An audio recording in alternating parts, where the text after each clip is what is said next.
ಸಾಮಾನ್ಯ ಅಲ್ಲ, ಸರಿ ಸುಮಾರು 12 ಲಕ್ಷ ಜನಸಂಖ್ಯೆಯರ ಇವ್ರು ಒಂದ್ ವೇಳೆ ಎಷ್ಟಿ ಬಂದ್ರಪ್ಪ ಅಂತಂದ್ರ ನಮ್ಮ ರಾಜಕೀಯ ಕುರ್ಚಿಗಳು ಅಳಗ್ಯಾಡ್ತಾವ ಅನ್ನೋ ಒಂದು ದುರುದ್ದೇಶಕ್ಕ ಇವ್ರು ಮತ್ತೆ ವಾಪಸ್ ತಗೋತಾರ. ಇಲ್ಲಿ ವಾಪಸ್ ತಗೊಂಡಾರ ಅನ್ನೋದಕ್ಕಿನ ಹಾಡು ಹಗಲೇ ರಾಷ್ಟ್ರಪತಿಯವರು ನಮ್ಮ ಭಾರತ ದೇಶದ ಅತಿ ಶ್ರೇಷ್ಠ ಪ್ರಜೆ ಇರ್ತಾರ, ಅತಿ ಶ್ರೇಷ್ಠ ವ್ಯಕ್ತಿ ಇರ್ತಾರ, ಪ್ರಥಮ ಪ್ರಜೆ ಆಗಿರ್ತಾರ.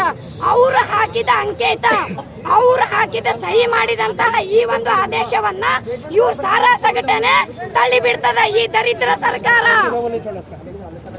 ಡಾಕ್ಟರ್ ಬಾಬಾ ಸಾಹೇಬ್ ಅಂಬೇಡ್ಕರ್ ಅವ್ರು ಬರೆದಂತಹ ಸಂವಿಧಾನವನ್ನ ಇವ್ರು ಹಾಡು ಹಗಲೇ ಕಗ್ಗೊಲೆ ಮಾಡ್ತಕ್ಕಂತಹ ದುರುದ್ದೇಶ ಇವ್ರ ಬಲ್ಲದ.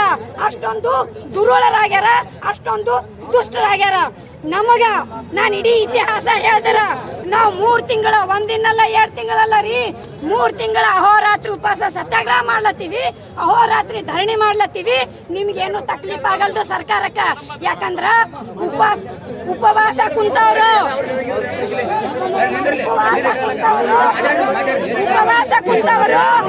ಬಡವರ ಮಕ್ಕಳು, ಕೂಲಿ ಕಾರ್ಮಿಕರ ಮಕ್ಕಳು, ಶ್ರೀಮಂತರ ಮಕ್ಕಳಲ್ಲ, ನಿಮ್ಮ ರಾಜಕೀಯ ನಾಯಕರ ಮಕ್ಕಳಲ್ಲ.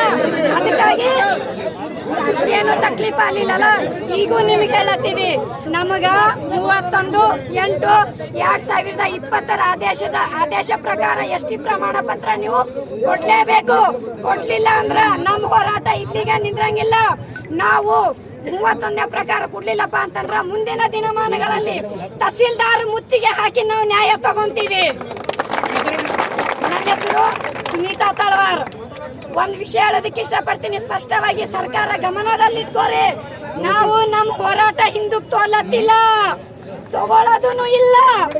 ಎಲ್ಲಿವರೆಗೂ ನಮಗ ನ್ಯಾಯ ಸಿಗಂಗಿಲ್ಲೋ ಅಲ್ಲಿ ತನಕ ನಾವು ಹೋರಾಟ